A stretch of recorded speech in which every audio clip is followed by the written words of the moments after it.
Hi friends, welcome back to our YouTube channel. ನಿನ್ನೆ ನಾವು Kannada ಟೀಮ್ನ review ಮಾಡಿದ್ವಿ. ಇವತ್ತು ಕನ್ನಡಿಗರು ಇರುವಂಥ ಟೀಮ್ನ ರಿವ್ಯೂ ಮಾಡೋಕ್ಕೆ ಹೋಗ್ತಾ ಇದ್ದೀವಿ. ಸೊ ಎಲ್ಲರಿಗೂ ಗೊತ್ತಾಗಿರುತ್ತೆ ಅನ್ಸ ಯಾವ ಟೀಮ್ ಅದು ಅಂತ. ಯಾರೆಲ್ಲ ವಿಡಿಯೋ ನೋಡ್ತಿದ್ದೀರೋ ಎಲ್ಲರೂ ದಯವಿಟ್ಟು ಹಂಗೆ ನೋಡಿಬಿಡಿ, ಸಬ್ಸ್ಕ್ರೈಬ್ ಮಾಡ್ಕೊಳ್ಳಿ. ಇವತ್ತು ಡಿ ಸಿ ಟೀಮ್ನ ರಿವ್ಯೂ ಮಾಡೋಕ್ಕೆ ಹೋಗಿದ್ದೀವಿ. 2025 ಆಕ್ಷನ್ ಏನು ನಡೀತು, ಅದರಲ್ಲಿ ಡಿ ಸಿ ಅವ್ರು ಯಾರನ್ನೆಲ್ಲ ಪಿಕ್ ಮಾಡಿದ್ರು, ಯಾವ ಪ್ಲೇಯರ್ನ ಅವ್ರು ಪಿಕ್ ಮಾಡಿ ಅವ್ರು ಖಾಲಿದಂಥ ಸ್ಪಾಟ್ನ ಫಿಲ್ ಮಾಡಿದ್ರು ಅನ್ನೋ ಬಗ್ಗೆ ಮಾತಾಡೋಕೆ ಕೊಟ್ಟಿದ್ದೀವಿ. ನನ್ನ ಜೊತೆಗೆ ಇದ್ದಾನೆ ನಮ್ಮ friend Shankar. Welcome to our YouTube channel. Hi, welcome. ಈಗ ಡಿ ಸಿ ಅವರು ಒಂದು ಒಳ್ಳೆ ಬೈ ಮಾಡಿದ್ದು ಯಾರನ್ನಪ್ಪ ಅಂದರೆ KL ರಾಹುಲ್ನ. ಮಾರ್ಕ್ಯೂಸ್ ಸಡ್ ಸೆಕೆಂಡಲ್ಲಿ ಬಂದಂಥ KL ರಾಹುಲ್ನ 14 ಕೋಟಿಗೆ ಬೈ ಮಾಡ್ತಾರೆ. ಅವರು ಒಂದೇ ಒಂದು ಪ್ಲೇಯರಿಂದ ಅವರು ಖಾಲಿದಂಥ 3 ಜಾಗನ ಫಿಲ್ ಮಾಡಿಬಿಟ್ರು. ಒಂದು ಕ್ಯಾಪ್ಟನ್ಸಿ ಆಗಿರ್ಬೋದು, ಒಂದು ವಿಕೆಟ್ ಕೀಪಿಂಗ್ ಆಗಿರ್ಬೋದು, ಒಂದು ಓಪನಿಂಗ್ ಬ್ಯಾಟ್ಸ್ಮನ್ನು, 3 ಒಂದರಲ್ಲೇ ಸಿಕ್ಬಿಟ್ರು. ಅದು 14 ಕೋಟಿಗೆ KL ರಾಹುಲ್ ಅನ್ನೋ ನೇಮ್ ಇರುವಂಥ ಒಬ್ಬ ವ್ಯಕ್ತಿ. ಇದ್ರ ಬಗ್ಗೆ ಏನು ಹೇಳ್ತೀಯ? ಅದು ವರ್ತಿ ಪಿಕ್ ಅನಿಸುತ್ತೆ. KL ರಾಹುಲ್ ಆಲ್ಮೋಸ್ಟ್ ಎಲ್ಲ 20 ಕ್ರೋರ್ ಹೋಗ್ತಾರೆ ಅನ್ನೋ ಮನಸ್ಸಿದೆ. ಬಟ್ 14 ಕ್ರೋರ್ಗೆ ಅದು ಡೆಲ್ಲಿಗೆ ಸಿಕ್ಕಿದ್ದಾರೆ. ಸೊ ಓಪನರ್ ಆಗಲಿಲ್ಲ, ಫಿನಿಷರ್ ಆಗಲಿಲ್ಲ, ಯಾವುದೇ ಬ್ಯಾಟಿಂಗ್ ರೋಲ್ ಕೊಟ್ಟರು ಕೂಡ ನಾವು ಕಡಕಾಗಿ ನಿಭಾಯಿಸಬಲ್ಲ ಅಂತ ವ್ಯಕ್ತಿ. ಜೊತೆಗೆ ಬಂದು ಅವರು ಕ್ಯಾಪ್ಟನ್ಸ್ನ ಕೂಡ ನಿಭಾಯಿಸ್ತಾರೆ. ಜೊತೆಗೆ ವಿಕೆಟ್ ಕೀಪಿಂಗ್ ಕೂಡ ಇದೆ. ಬಟ್ ಬೆಸ್ಟ್ ಪಿಕ್, ಸ್ಟ್ರೀಟ್ ಪಿಕ್ ಅಂತ ಹೇಳ್ಬೋದು.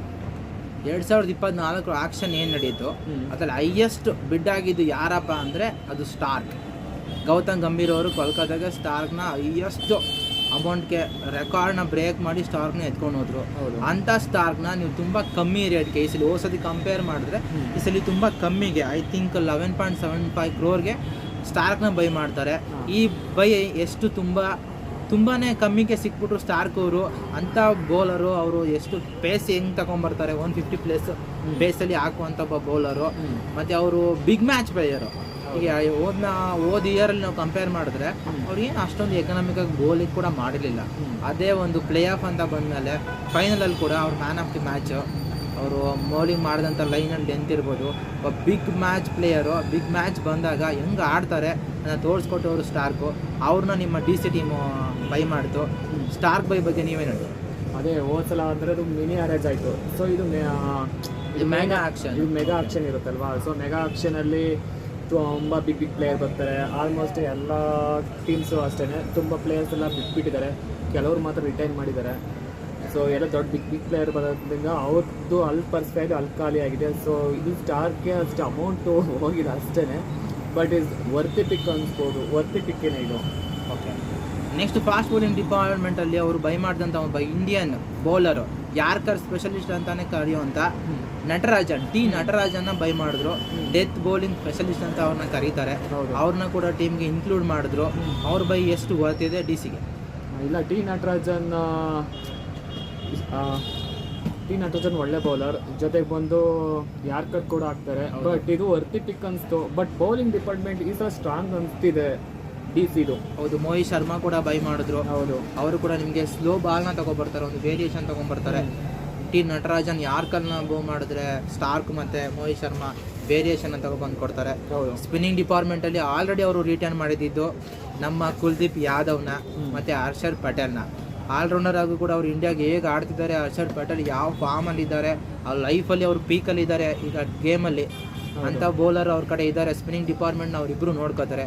ಆ 2 ಸ್ಪಿನ್ ಕಾಂಬಿನೇಷನ್ ಬಗ್ಗೆ ನೀವೇನು ಹೇಳ್ತೀರಾ? ಚೆನ್ನಾಗಿದೆ ಸ್ಪಿನ್ ಕಾಂಬಿನೇಷನ್. ಅಕ್ಷರ್ ಪಟೇಲ್ ಕೂಡ ತುಂಬ ವರ್ಷದಿಂದ IPL ಆಡ್ಕೊಂಡು ಬಂದಿದ್ದಾರೆ. ಜೊತೆಗೆ ಇಂಡಿಯನ್ ಪ್ಲೇಯರ್ಸಲ್ಲೂ ಕೂಡ ಆಡಿದ್ದಾರೆ. ತುಂಬ ಎಕ್ಸ್ಪೀರಿಯನ್ಸ್ ಇರೋ ಬೌಲರ್. ಅದು ಈ ನಡುವೆ ತುಂಬ ಶೈನ್ ಆಗಿದ್ದಾರೆ. ಹೌದು, ಬ್ಯಾಟಿಂಗ್ ಬೌಲಿಂಗ್ ಎರಡರಲ್ಲೂ ಕೂಡ ತುಂಬ ಶೈನ್ ಆಗ್ತಾರೆ. ಜೊತೆಗೆ ಕುಲ್ದೀಪ್ ಯಾದವ್ ಕೂಡ ಚೈನಾ ಮ್ಯಾನ್. ಸೊ ಏನು ಮಾಡ್ತಂಗಿದೆ ಈ ಜೋಡಿ, ಅಕ್ಷರ್ ಪಟೇಲ್ ಆಗಿಲ್ಲ, ಕುಲ್ದೀಪ್ ಯಾದವ್ ಆಗಲಿ. ಒಂದು ಪಾಯಿಂಟ್ನ ಇಲ್ಲಿ ರೈಸ್ ಮಾಡ್ತೀನಿ ಶಂಕರ್. ಹೇಳಿ. ನಾನು ಕನ್ನಡಿಗರ ಟೀಮು, ಕನ್ನಡದವ್ರು ಇರೋ ಟೀಮು ಅಂತ ಯಾಕೆ ಹೇಳ್ತೀನಿ ಅಂದರೆ, ಡಿ ಸಿಯಲ್ಲಿ ನಮ್ಮ ಕನ್ನಡಿಗ KL ರಾಹುಲ್ ಅವರು ಇದ್ದಾರೆ. ಹೌದು, ಕರುಣ್ ನಾಯರ್ ಅವರು ಇದ್ದಾರೆ. ಮತ್ತು ಭಾರದ್ವಾಜ್ ಅವರು ಕೂಡ ಟೀಮಲ್ಲಿದ್ದಾರೆ. ಅದಕ್ಕೆ ನಾನು ಆ ಥರ ಕರೆದೆ. ನಾವೀಗ RCB ಬಿಟ್ಟು ನೋಡೋದಾದರೆ ನಾವು ಸಪೋರ್ಟ್ ಮಾಡ್ತೀವಿ ಅಂದರೆ ನಮ್ಮ ಕನ್ನಡದ ಒಬ್ಬ ಪ್ಲೇಯರು ಕ್ಯಾಪ್ಟನ್ ಆಗುವಂಥ team D C. So almost ಇದು ಸೆಕೆಂಡ್ ಅಂತ ಹೇಳ್ಬೋದಾ? ಹೌದು, ಸೆಕೆಂಡ್ RCB ಅನ್ನೋಕ್ಕೆ ಸೆಕೆಂಡ್ ಕನ್ನಡ ಟೀಮ್. ಹೌದು, ನೀವು ನಿಮ್ಮ ಸಪೋರ್ಟ್ ಮಾಡೋಕ್ಕೆ ಸಪೋರ್ಟ್ ಮಾಡೋಣ. Okay, over all D C combination ಏನು ಮಾಡಿದ್ದಾರೆ, ಒಂದು ಆಕ್ಷನಲ್ಲಿ ಏನು ಬೈ ಮಾಡಿದ್ದಾರೆ ಅದೆಲ್ಲ ನೀವು ನೋಡಿದ್ದೀರಾ. ಸೊ ಒಂದು ಬೆಸ್ಟ್ ಪ್ಲೇಯಿಂಗ್ 11 ಏನು ಡಿ ಸಿ IPL 2025ನ ಮೆಗಾ ಆಕ್ಷನಲ್ಲಿ ಬೈ ಮಾಡಿದಂಥ ಪ್ಲೇಯರ್ಸು ಡಿ ಸಿದು ಪ್ಲೇಯಿಂಗ್ 11 ಏನಿರುತ್ತೆ ಅದನ್ನ ಈಗ ನಮಗೆ ತಿಳಿಸ್ಕೊಡ್ತಾರೆ ನಮ್ಮ ಶಂಕರ್ ಅವರು. ಶಂಕರ್, ಡಿ ಸಿ ಅವ್ರದ್ದು ಬೆಸ್ಟ್ ಪ್ಲೇಯಿಂಗ್ 11 ಏನಿರುತ್ತೆ 2025 IPL ಓಪನರ್ ಆಗಿ ಯಾರು ಬರ್ತಾರೆ? ಐ ಗೆಸ್ KL ರಾಹುಲ್ ಬರ್ತಾರೆ. ಸೊ ನೆಕ್ಸ್ಟ್ ಅವ್ರಿಗೆ ಜೇಕ್ ಪ್ರೆಷರ್ ಮೆಗ್ಗರ್ಕ್ ಬರ್ತಾರೆ. ಮೆಗ್ಗರ್ಕ್ ಮತ್ತೆ KL ರಾಹುಲ್ ಓಪನ್ ಮಾಡ್ತಾರೆ. ಒಬ್ರು ಗುಡ್ ಪ್ಲೇಯರ್ ಇರ್ತಾರೆ. ಓಕೆ, ಸೊ ಅದು ಚೆನ್ನಾಗಿದೆ ಜೋಡಿ. 1 ಡೌನ್. ಹೌದು, 1 ಡೌನ್ ಹ್ಯಾರಿ ಬ್ರೂಕ್ ಇಲ್ಲ ಅಂದ್ರೆ ಡುಪ್ಲೆಸಿ. ಹ್ಯಾರಿ ಬ್ರೋಕ್ ಮೇನ್ ಬಂದು ಹ್ಯಾರಿ ಬ್ರೋಕ್. ಓಕೆ, ನಂಬರ್ 4 ನಾನು ಅಭಿಷೇಕ್ ಪೋರೆಲ್ ಕಳಿಸ್ತೀನಿ ನಾನು. Abhishek Porel wicket keeper Indian batsman. Okay, Abhishek Porel number 4 ಅಲ್ಲಿ. ನಂಬರ್ 5 ಅಲ್ಲಿ ಅಶುತೋಷ್ ಶರ್ಮಾ ಬರ್ತಾರೆ. ಸೊ ಪಂಜಾಬ್ ಅಲ್ಲಿ ಪ್ರೂವ್ ಮಾಡಿರುವಂತ ಆಲ್ರೌಂಡರ್. ಸೊ ವರ್ತಿ ಪಿಕ್ ಅಶುತೋಷ್ ಶರ್ಮಾ. ಬಿಗ್ ಹಿಟ್ ಹೊಡೆಯುವಂತ ಒಂದು ಕೇಪಬಿಲಿಟಿ ಇರುವಂತ ಒಬ್ಬ ಅಶುತೋಷ್ ಶರ್ಮಾ, ಒಂದು ಯಂಗ್ ಟ್ಯಾಲೆಂಟು. ಓಕೆ, ನಂಬರ್ 6 ಅಲ್ಲಿ ಸ್ಟಬ್ಸ್ ಬರ್ತಾರೆ. ಸೌತ್ ಆಫ್ರಿಕನ್ ಪ್ಲೇಯರ್ ಸ್ಟಬ್ಸ್ ಬರ್ತಾರೆ. ತುಂಬಾ ಒಳ್ಳೆ ಸ್ಟ್ರೈಕ್ ರೇಟ್ ಅಲ್ಲಿ ಬ್ಯಾಟ್ ಮಾಡುವಂತ ಒಬ್ಬ ಪ್ಲೇಯರು. ಬಡಿ ಆಟಕ್ಕೆ ಬೇಕಾಗಿರುವಂತ ಒಬ್ಬ ಬ್ಯಾಟ್ಸ್ಮನ್ ಬಂದು ಹಾರಿಸುವಂತ ಬ್ಯಾಟ್ಸ್ಮನ್. ಫಿನಿಶಿಂಗ್ ರೋಲ್ ಕಡಕ ನಿಭಾಯಿಸ್ತಾರೆ. ಓಕೆ, ನಂಬರ್ 7 ಅಲ್ಲಿ ನಾನು ಅಕ್ಷರ್ ಪಟೇಲ್ ಕಳಿಸ್ತೀನಿ. ಅಕ್ಷರ್ ಪಟೇಲ್ ಹೌದು, ಒಬ್ಬ ಜೆನ್ಯೂನ್ ಆಲ್ರೌಂಡರ್. ಬರೀ ಆಲ್ರೌಂಡರ್ ಅಲ್ಲ, ಒಬ್ಬ ಜೆನ್ಯೂನ್ ಆಲ್ರೌಂಡರು. ಮತ್ತೆ ಒಂದು ಲೆಫ್ಟ್ ಕಾಂಬಿನೇಷನ್ ಏನ್ ಬೇಕು ಲೆಫ್ಟ್ ಟೀಮ್ಗೆ, ಲೆಫ್ಟ್ ಹ್ಯಾಂಡ್ ಬ್ಯಾಟ್ಸ್ಮನ್, ಆ ವೆರೈಟಿನ ಅವ್ರು ತಂದ್ಕೊಡ್ತಾರೆ. ಹೌದು, ಇಂಡಿಯನ್ ಪರವಾಗಿ ತುಂಬಾ ಮ್ಯಾಚಸ್ ಆಡಿದ್ದಾರೆ. ಈ ನಡುವೆ IPL ಕೂಡ ಆಡಿದ್ದಾರೆ. ಸೊ ಶೈನ್ ಕೂಡ ಆಗಿದ್ದಾರೆ. ಸೊ ಫಿನಿಶಿಂಗ್ ರೋಲ್ ಅವರು ಕಡಕಾಗಿ ನಿಭಾಯಿಸ್ತಾರೆ. ಸ್ಟಬ್ ಜೊತೆ ಅವರು ಅಕ್ಷರ್ ಪಟೇಲ್ ಫಿನಿಶಿಂಗ್ ರೋಲ್ ನ ನೋಡ್ಕೋತಾರೆ. ಓಕೆ, ನಂಬರ್ 8 ಅಲ್ಲಿ ನಾನು Kuldeep Yadav ಕರ್ತೀವಿ. Kuldeep Yadav China ಮೆನ್ನು ಗಿರ್ಗಿಸ್ಬಿಡ್ತಾರೆ. Okay, number 9 ಅಲ್ಲಿ ನಾನು ಮಿಚೆಲ್ ಸ್ಟಾರ್ಕ್ ಕರ್ಕೊಬರ್ತೀನಿ. ಈಗ ಫಾಸ್ಟ್ ಬೌಲಿಂಗ್ ಡಿಪಾರ್ಟ್ಮೆಂಟ್ ಬರ್ತಾ ಇದ್ದೀರಾ? ಹೌದು. ಓಕೆ, ಮಿಚೆಲ್ ಸ್ಟಾರ್ಕ್ ಮಾತಾಡುವಂಗಿಲ್ಲ, ವರ್ಲ್ಡ್ ಕ್ಲಾಸ್ ಬೌಲರ್ ಅವರು. ಅವ್ರ ಬಗ್ಗೆ ಏನ್ ಹೇಳ್ತೀರಾ? ಏನ್ ಹೇಳಿದ್ರು ಕಡಿಮೆನೆ. ಓಕೆ, ನಂಬರ್ 10 ನಲ್ಲಿ ನಾನು ಮುಖೇಶ್ ಕುಮಾರ್ ಕರ್ಕೊಬರ್ತೀನಿ. ಮುಖೇಶ್ ಕುಮಾರ್. ಹೌದು. ಓಕೆ, ಮುಖೇಶ್ ಕುಮಾರ್ ಒಬ್ಬ ಇಂಡಿಯಾಗೆ ಕ್ಯಾಪ್ಟ್ ಪ್ಲೇಯರು. ಇಂಡಿಯಾಗೂ ಕೂಡ ಆಡ್ತಾ ಇದ್ದಾರೆ, ಟೀಮ್ ಕೂಡ ಸೆಲೆಕ್ಟ್ ಆಗಿದ್ದಾರೆ. ಒಂದು ಒಳ್ಳೆ ಟ್ಯಾಲೆಂಟು, ವಿಕೆಟ್ ಟೇಕಿಂಗ್ ಎಬಿಲಿಟಿ ಇರುವಂಥ ಒಬ್ಬ ಬೌಲರು. ಸ್ಟಾರ್ ಜೊತೆಗೆ ಅವರು ಯೂಸ್ ಮಾಡ್ಕೋತಾರೆ. ಓಕೆ, ಇನ್ನೊಂದು ಫಾಸ್ಟ್ ಬೌಲಿಂಗ್ ಯಾರು ನಿಮ್ಮ ಕಡೆ ಪ್ಲೇಯಿಂಗ್ 11 ಅಲ್ಲಿ? ಮೋಹಿತ್ ಶರ್ಮಾ ಕರ್ಕೊಬರ್ತೀನಿ. ಇಲ್ಲ ಅಂದ್ರೆ ನಟರಾಜನ್ ಇಲ್ಲ ಮೋಹಿತ್ ಶರ್ಮಾ, ಎರಡು ಕೂಡ ಆಪ್ಷನ್ ಇದ್ದಾರೆ. ಸೊ ಎರಡು ಕೂಡ ಯೂಸ್ ಮಾಡ್ಕೋಬಹುದು. ಓಕೆ, ನಟರಾಜನ್ ಈಸ್ ಬೆಸ್ಟ್ ಅನ್ಸುತ್ತೆ. ಯಾಕಂದ್ರೆ ಡೆತ್ ಅಲ್ಲಿ ಅವರು ಬೌಲಿಂಗ್ ಮಾಡ್ಕೊಡ್ತಾರೆ. ಯಾರ್ಕರ್ ಸ್ಪೆಷಲಿಸ್ಟ್ ಅಂತ ಅವರು ಏನ ಹೆಸರು ಇಟ್ಕೊಂಡಿದ್ದಾರೆ ಅದನ್ನ ಅವ್ರು ಉಳಿಸ್ಕೊಂಡಿದ್ದಾರೆ.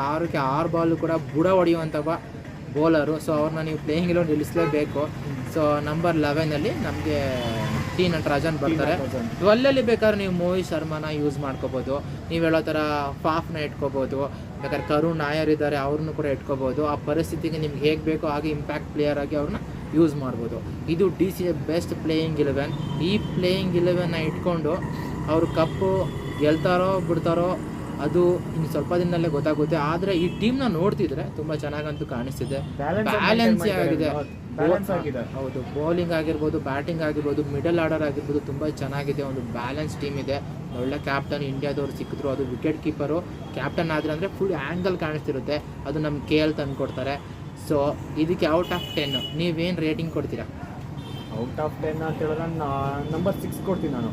ಯಾಕಂದರೆ ಬಂದ ಬೌಲಿಂಗ್ ಆಲ್ರೌಂಡರ್ಸ್ ತುಂಬ ಕಮ್ಮಿ ಇದ್ದಾರೆ. ಯಾರು ಇನ್ನೊಬ್ರು ಸ್ಟ್ರಾಂಗ್ ಆಗಿ ಒಂದು ಸ್ವಲ್ಪ ಕಂಬ್ಯಾಕ್ ಬೇಕಾಗಿತ್ತು ಅನಿಸುತ್ತೆ. ಬೌಲಿಂಗ್ ಡಿಪಾರ್ಟ್ಮೆಂಟಲ್ಲಿ ಏನು ಮಾತಾಡೋಕ್ಕಾಗಲ್ಲ, ಬಟ್ ಚೆನ್ನಾಗಿದೆ. ಬಟ್ ನಂಬರ್ 3 ನಂಬರ್ 4 ಸ್ಲಾಟಲ್ಲಿ ನೋಡೋಣ ಅದು ಯಾರು ಪಿಕ್ಸ್ ಆಗ್ತಾರೆ ಅನ್ನೋದು ಇಂಪಾರ್ಟೆಂಟ್ ಆಗ್ತೈತೆ. ಯಾಕಂದರೆ ಪಾಪ್ ಕೂಡ ಮೇನ್ ಪ್ಲೇಯರು ಕೂಡ ಫಸ್ಟ್ ಓಪನರ್ ಆಗಿ ಬರ್ತಿದ್ರು, ಯಾರಿಬ್ರು ಕೂಡ ಓಪನರ್ ಬರ್ತಿದ್ರು. ಬಟ್ ಅಲ್ಲಿ ಯಾಕೆ ತೆಚ್ಕೋತಾರೆ ಅನ್ನೋದು ನೋಡಬೇಕಾಗುತ್ತೆ. ಓಕೆ, ಸೊ ಬ್ಯಾಟಿಂಗ್ ನೀವು ಔಟ್ ಆಫ್ 10 ಔಟ್ ಆಫ್ 6 ಕೊಡ್ಬೋದು. 6 ಕೊಡ್ತಾ ಇದ್ದೀರಾ. ನಾನು ಒಂದು ಟೀಮ್ನ ನೋಡ್ತಿದ್ರೆ ನಾನು ಎಷ್ಟು ಕೊಡ್ಬೋದಪ್ಪ ಅಂದರೆ ಒಂದು 8.5 ಕೊಡ್ತೀನಿ. ಯಾಕಂದರೆ ಆಲ್ಮೋಸ್ಟ್ ಎಲ್ಲ ಬಾಕ್ಸು ಟಿಕ್ ಮಾಡಿದ್ದಾರೆ. ನೀವು ಆ ಥರ ಹೇಳೋದು ಅಷ್ಟು ಕಮ್ಮಿ ಕೊಡೋದು ಸರಿಯಲ್ಲ ಅನಿಸುತ್ತೆ. 8.5 ವರ್ತಿದೆ. ಟೀಮು ತುಂಬ ಚೆನ್ನಾಗಿದೆ, ಬ್ಯಾಲೆನ್ಸಿಂಗ್ ಆಗಿದೆ. ಟೀಮಲ್ಲಿ ಪ್ರತಿಯೊಂದು ಡಿಪಾರ್ಟ್ಮೆಂಟು ಅವರು ತುಂಬ ಯೋಚನೆ ಮಾಡಿ ಬೈ ಮಾಡಿದ್ದಾರೆ, ಫಿಲ್ ಮಾಡಿದ್ದಾರೆ ಜಾಗನ. ಸೊ ನೋಡೋಣ ಮುಂದೆ ಏನಾಗುತ್ತೆ ಅಂತ. ಆದರೆ ಟೀಮ್ ಅಂತೂ ತುಂಬ ಚೆನ್ನಾಗಿ ಕಾಣ್ತಿದೆ. ಇವತ್ತು ನಾವಿಬ್ಬರು ಸೇರ್ಕೊಂಡು DC ರಿವ್ಯೂ ಮಾಡಿದ್ವಿ. ನಮ್ಮ ಒಂದು ಬೆಸ್ಟ್ ಪ್ಲೇಯಿಂಗ್ 11 ನಾವು ನಿಮಗೆ ಹೇಳಿದ್ದೀವಿ. ಇದೇ ಥರ ಪ್ರತಿಯೊಂದು ಟೀಮ್ ಅನಾಲಿಸಿಸ್ ನಾವು ಮಾಡ್ತಿರ್ತೀವಿ. ನೀವು ತಪ್ಪದೆ ನೋಡ್ತೀರಿ. ಅಲ್ಲಿವರೆಗೂ ಬಾಯ್, ಟೇಕ್ ಕೇರ್.